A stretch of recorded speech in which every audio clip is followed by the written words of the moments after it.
Today I'm visiting my second Asian fusion restaurant, the Observatory, to meet Chef Obehi of the Asian Fusion Smokehouse, preparing refreshing, bold, and electric food. Obehi is a true flavor artist indeed. Let's meet her. Obehi, welcome to Food Journey. Thank you for having me. And thank you for having us here at the Observatory. The minute I walked in, I just looked around and loved everything that I saw. I could see straight through the roof. Yes. Amazing. And it gave me a real instant feeling of calm. Yes. Wonderful to be here. That's what we aim to do, make people feel like basically an escape from all that's happening in Lagos. Exactly, you know? like Yes. you're in a lovely hot house, Yes. isn't it? Yes. So the first question that I want to ask you, Obehi, is can you give me your personal definition of what fusion food is? To be honest, I'm really big on flavors. I enjoy creating flavors, and I find that most cultures, most cuisines have like different ways they extract flavors from their from the items they use, from the ingredients. Well, my own interpretation of fusion is that food needs balance, and that's very key. And I usually look to different cultures to find that balance. I feel like it needs to be a convergence of those different cultures or of those different ingredients to find a common balance. Like it can't be too jarring. It has to flow. When you create fusion food, you get the best out of each culture and what they create. How would you express your own personal food ideology in terms of your flavor objectives? What are you trying to get people to taste here that is different from anywhere else they may go and eat Asian fusion food? I would want my audience to have a certain implosion in their mouths, flavor bursts. And we try and do that through finding, fusing fermented foods. We look for things that with a lot of umami and help create a beautiful mouthfeel. Every chef has a culmination of experience which they bring into their cooking. I know that. For me, it was definitely my grandmother's influence, her love for cooking and her passion and just the joy of feeding other people, which rubbed off on me.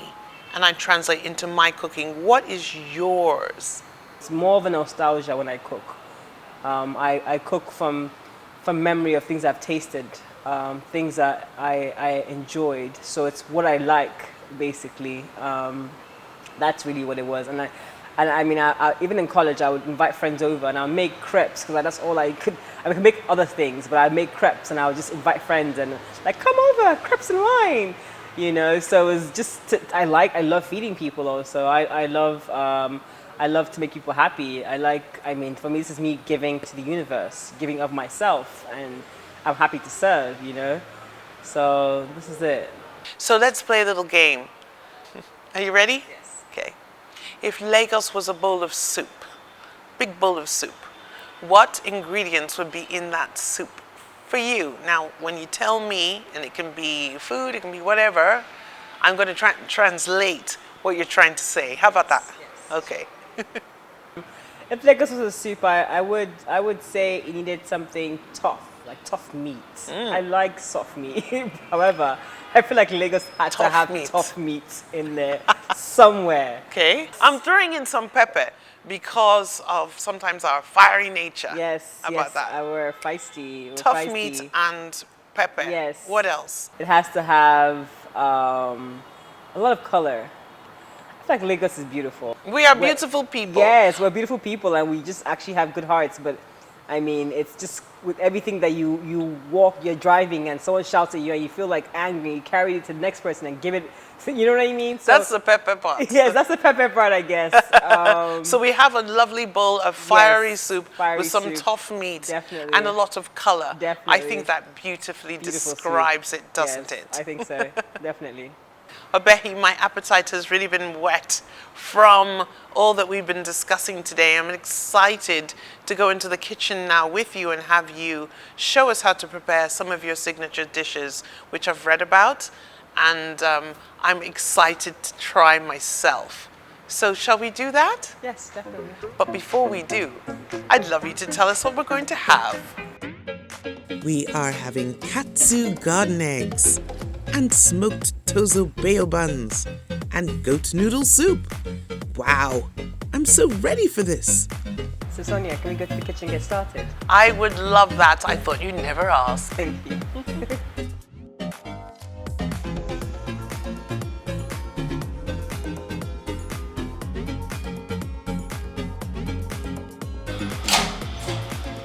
Oh wow, hi Betty.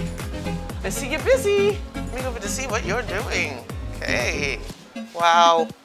These are local garden eggs. They are bitter and crunchy when raw, but they're being carefully charred to infuse a smoky flavor. Okay, so that's all done. Fantastic. Okay. Yes. Cover that up. Right. Get it to get soft and you peel it off in about 5 minutes. What an interesting approach. I can't wait to see where this one's going next. Okay, I see that those are now ready for peeling, and look at how easily it's coming off, like you said. Leaving that lovely sort of orange smoky look to it. Yep. So once we've done this peeling, what's going to be our next stage of development? And we're gonna deep fry it. We're gonna katsu it. Deep fry it in the Yes. oil that we've got back here already on the fire. Yes. And a lovely cast iron pot. I do love that. And from the charred to the delicately smoked. So, question about the bitterness that we have in garden egg traditionally. What do you do if you have a problem with that extreme bitterness? Is there any way that one sort of tempers that with a garden egg? Has the roasting process concentrated that or tempered it? I think the roasting process does temper it a bit. I feel like when it's raw, it's way more bitter. Also, I feel like the salting it and leaving it to like soak in the salt also does help. Right. And sometimes a little dash of sugar here and there definitely goes a long way. Easing that. Yeah, you don't have to do that, but it's something that you can do if the bitterness really is a problem. But why fight the bitterness? I feel like the bitterness is such a beautiful part of it. Yeah, and it's what we traditionally expect Yeah. and like. Yes. No harm done. Yes, no harm. Beautiful. So what have we got here, for instance, to start off with? Looks like a little sesame seed in there. No, it's just breadcrumbs. Oh, it's breadcrumbs. We make bread in-house for starters, so we just usually recycle that for breadcrumbs. Of course, you can use Japanese breadcrumbs, panko, Right. and that works perfectly. But we like to recycle our breadcrumbs and make sure that we stay a bit sustainable. I love that. Yes, so we are No going, waste. Yes, no waste. Katsu is Japanese for cutlet, usually breaded with egg, flour, and light panko breadcrumbs, and then fried till golden brown. Today, our cutlets are our garden eggs.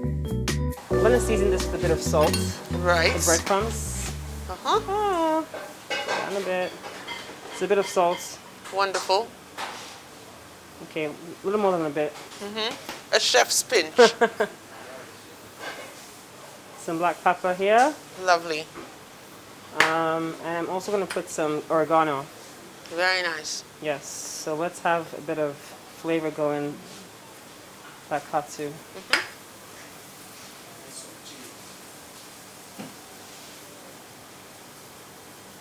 Smells very nice. We're ready. We haven't even Beautiful. we haven't even tasted it. Okay, so for the garden egg, we're going to start with some salt again. Okay. Just leave that to kind of like permeate. Drawing out a bit of liquid. Yes, drain out the liquid. So this is quite salty. Yes, it is quite salty. In a good way. In a good way? Yes, All I believe right. so. I'll take your word for it. Yes, ma'am. Then we go black pepper also. Right. Beautiful. I like to probably rub on some garlic because I just really love garlic. And I feel like everything should kind of have some garlic. Garlic makes everything better. Yes, everything more savory. And from my experience, are we going to go flour, egg wash, Yes, breadcrumbs? precisely. The classic direction. Wonderful. It's a mean looking knife you got there, everybody. For chef's knife there. All right, let's do Okay, this. let's do it. Put that down. Okay, so we go some flour here. Flour first. Dunk it in. Egg here. Dunk it in. And you shimmy, shimmy, shimmy. Shimmy, shimmy. Shimmy, shimmy, shimmy. Dredge, dredge, dredge. Dredge, dredge, dredge. Precisely. Wonderful. That has already transformed itself Mm-hmm. into something quite intriguing, if I do say so myself. Precisely, ma'am.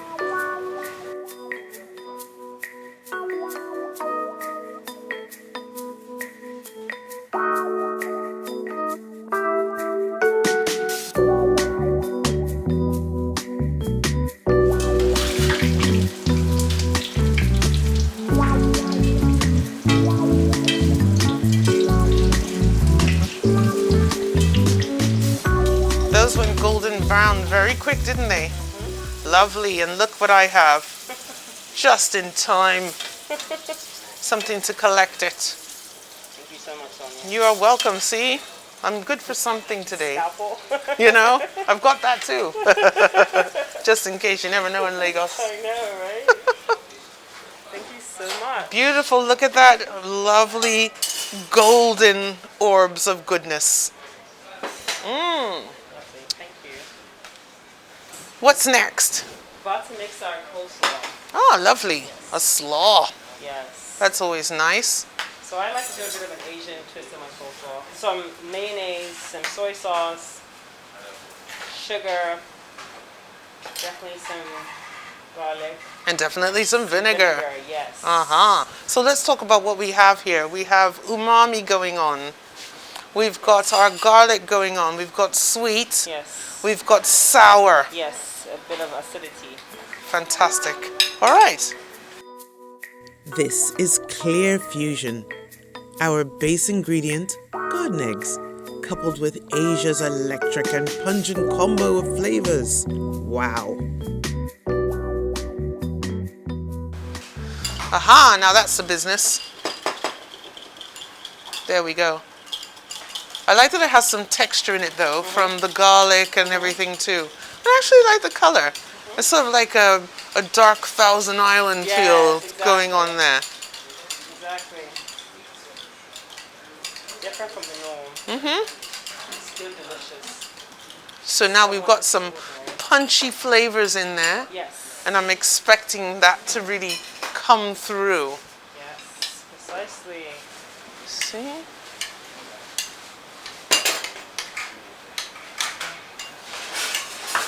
So it's just a slow, lovely mix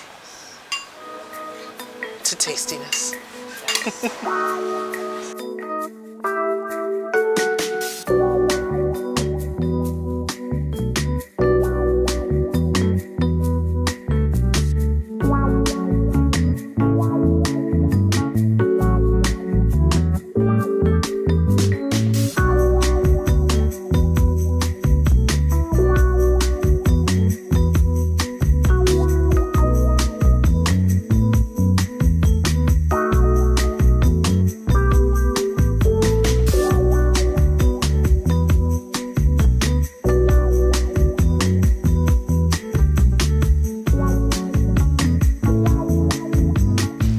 What a beautiful plate of ahi, and I know I want to taste it, so I think it's safe for us to have a go.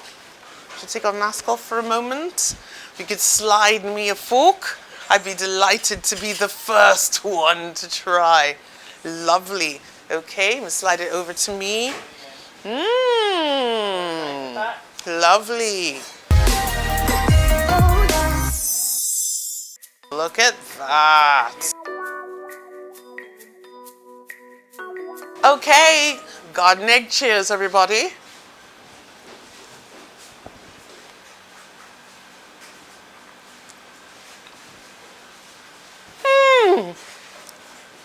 No, wait. Wait. This is the explosion of taste that you were talking about. You know? I have to double taste this, girl, because this is incredible. I want some of the garden egg on its own. Look at the clever way you changed the taste of that. Bitter? From something that is inherently very bitter to something that has just the amount of bitterness that I want. You better get your own, girl.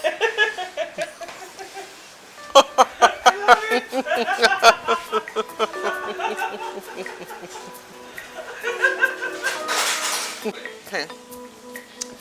Yes, I'm back now that I went to a quiet spot to enjoy that all by myself. Absolutely stunning. I just have to tell you, I've been converted from not eating those little green garden eggs to just wanting to go home and do this right away. Yes. Well done. Thank you so much. How would you pair that with a drink, alcoholic or non-alcoholic? I find that garden eggs pair really well with, they're almost really meaty and they pair really well with red wine. Ah, I would say a Pinot Noir. a Pinot Noir. Yeah, I would say a Pinot Noir. Lovely. Yes. That'd be beautiful. Cabernet, but Pinot Noir would be actually quite fabulous. I love a red, so no matter what it is, I'm willing to try.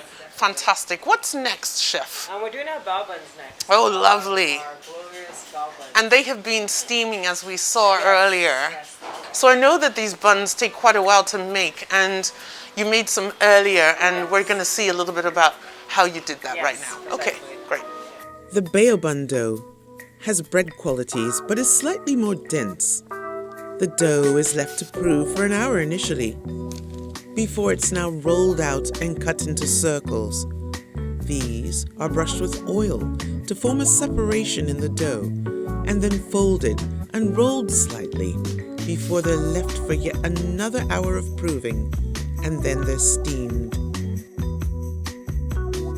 Right, Obehi, show us what we've got underneath there. The bao buns. Beautiful. Voila. Voila. Go. You've got asbestos fingers. Yeah, almost. So here they are.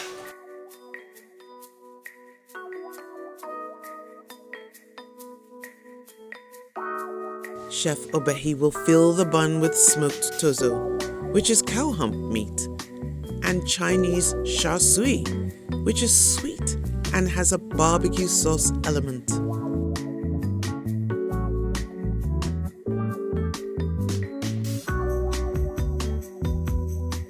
And just look at the way that the tozo is changing color. It's almost bloody looking, isn't it? Yes. Fantastic. And I can smell the sweetness Yes. in the air. Terrific. Wonderful. Look at that. Buns now open are slathered with delicious fermented Rodo Korean-style mayonnaise. How clever. Pickled carrot next.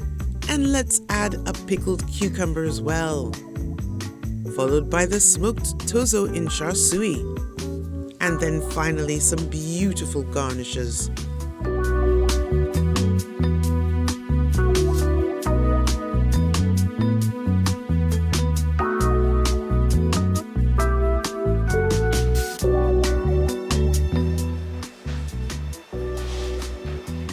All right, we're ready.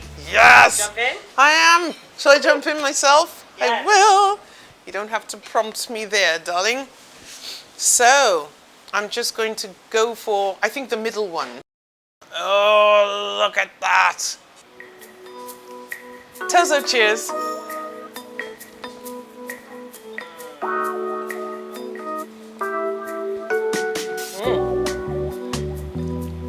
The bun is almost like your favorite bread, and the tozo, I have to tell you, you knocked it out of the ballpark again, Obehi. Thank you. This is absolutely beautiful, everyone. All those lovely mixtures of flavors, the sour, the sweet. It's just incredible. Mm-hmm. Mm. Mm. Got the pickle this time. Delicious. Delicious. Finger licking. Well done.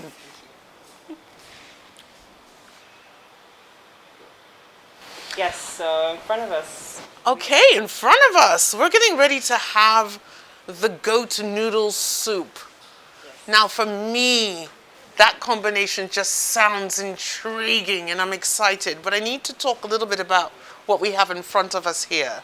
There's some things I recognize and some things I don't. Okay. For instance, tell me, what do we have here? That's miso paste. So Miso, a fermented soybean. And what about this?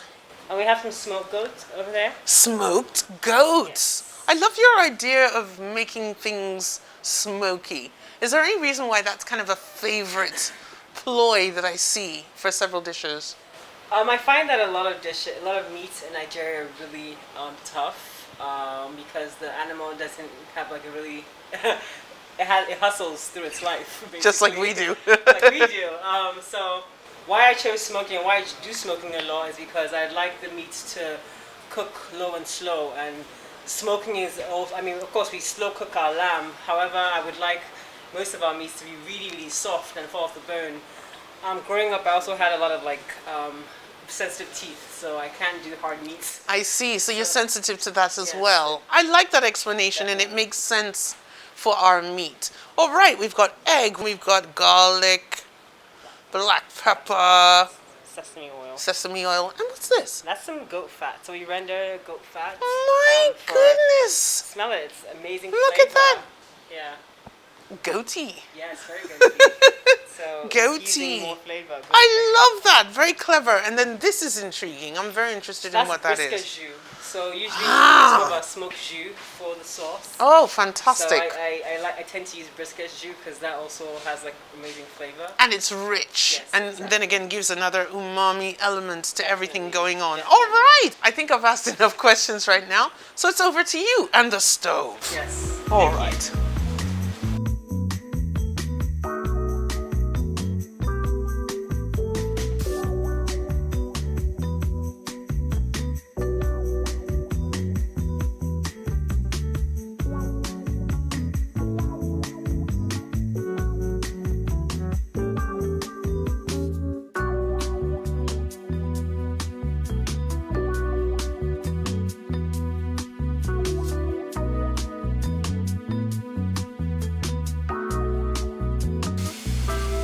It smells very promising. Beautiful, rich, and thick. Look at that. Beautiful. Everything's just bathing in that, isn't it?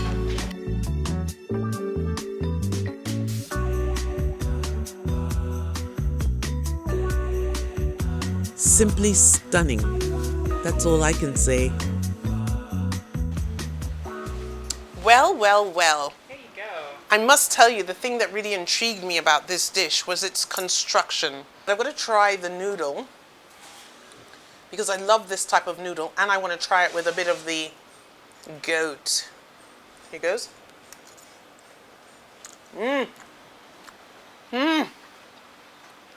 It's everything I want. It's actually very rich, you know? I don't think I could eat more than a bowl of this. It's rich to be eaten slowly. My dear, you have just done magic today in the kitchen and I'm so very proud of you and what you're doing here. It's excellent. So everyone, you know what time it is. It's time for me to say goodbye from Food Journey. We've had a great time with Obehi and we will see you next time. Bye! Bye.